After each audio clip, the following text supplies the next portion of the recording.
बिस्मिल्लाहिर्रहमानिर्रहीम। अस्सलाम वालेकुम। कैसे हैं आप सब लोग? उम्मीद करती हूँ कि आप सब अपने अपने घरों में खैर आफियत से होंगे।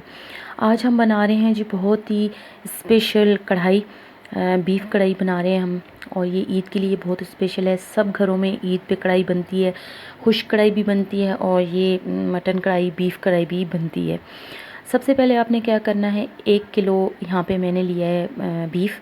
इसमें प्याज डाल दिए, 2 बड़े साइज़ की प्याज डाल दिए हैं, लहसुन डाल दिया इसमें चॉप किया हुआ। ठीक है, लहसुन आप डाल दें। अदरक आपने नहीं डालनी इस स्टेज पे। नमक आपने डालना है, मिर्चें डालनी है हस्बे ज़ायका, और थोड़ी सी हल्दी इसमें ऐड कर देनी है और ज़ीरा। टमाटर आपने बारीक करके नहीं डालने, टमाटर आपने इस तरीके से डालने हैं इसमें। और इसको 25 मिनट के लिए आपने प्रेशर कुकर में डाल देना है। ईद पे ये डिश ज़रूर बनाइएगा और मुझे बताइएगा कि कैसी बनी है। इसमें आपने 1 किलो गोश्त है तो इसमें आपने 1 कप बड़ा भर के पानी का डालना है। ठीक है, और 25 मिनट के लिए इसको आप प्रेशर दे दें। 25 मिनट के बाद फिर देखते हैं कि इसकी क्या पोजीशन है।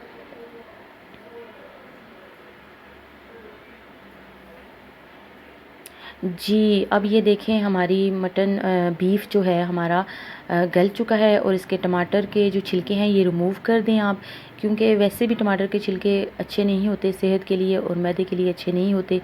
ख़ास तौर पे जो किडनी पेशेंट्स होते हैं उनके लिए ये अच्छे नहीं होते। आपने इसको क्या करना है कि कढ़ाई में ट्रांसफ़र कर लेना है और इसकी बहुत अच्छी तरीके से ऑयल आने तक भुनाई करनी है।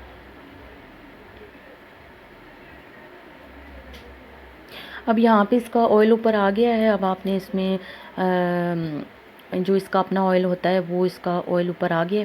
अब आपने क्या करना है कि यहाँ पे इसको जो घी है वो डाल के आपने इसकी भुनाई कर लेनी है, क्योंकि इसमें गोश्त में खुद ऑलरेडी ऑयल होता है। दूसरी तरफ मैंने क्या किया है कि मिर्चें, हरी मिर्चें और अदरक को दही में पेस्ट बना लिया इसका। और ये हमारे पास होममेड क्रीम है। सबसे पहले आपने क्या करना है, आंच को हल्का करना है और इसमें आपने ये मिक्सचर डाल देना है। ऊपर से आपने क्रीम भी डाल देनी है और इसको भून लेना है बहुत अच्छे तरीके से।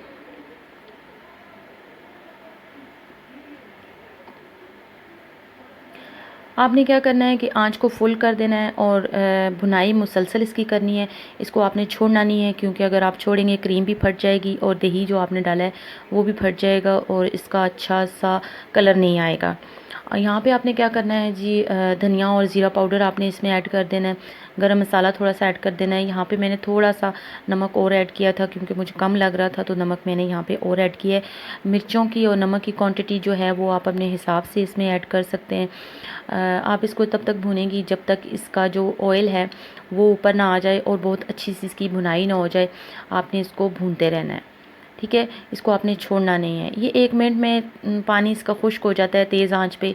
और इसको भूनते हैं, देखते हैं इसका पानी खुश्क करते हैं।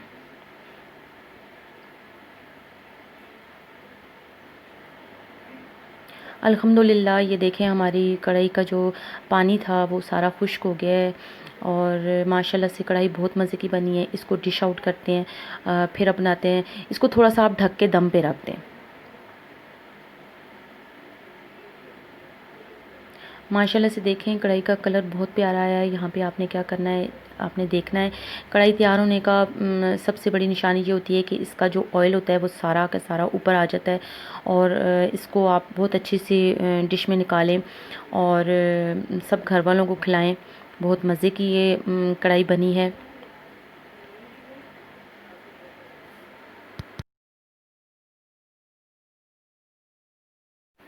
और बहुत अच्छी सी डिश में इसको निकाल लें और इसको नान के साथ, रोटी के साथ, चपाती के साथ आप खाएं। ईद पे ज़रूर बनाइएगा और मुझे ज़रूर दुआओं में याद रखा करें। मैं भी आप सबको दुआओं में याद रखी हूँ। अल्लाह हम सबको हिफ्ज़-ओ-मान में रखे। अल्लाह हाफ़िज़।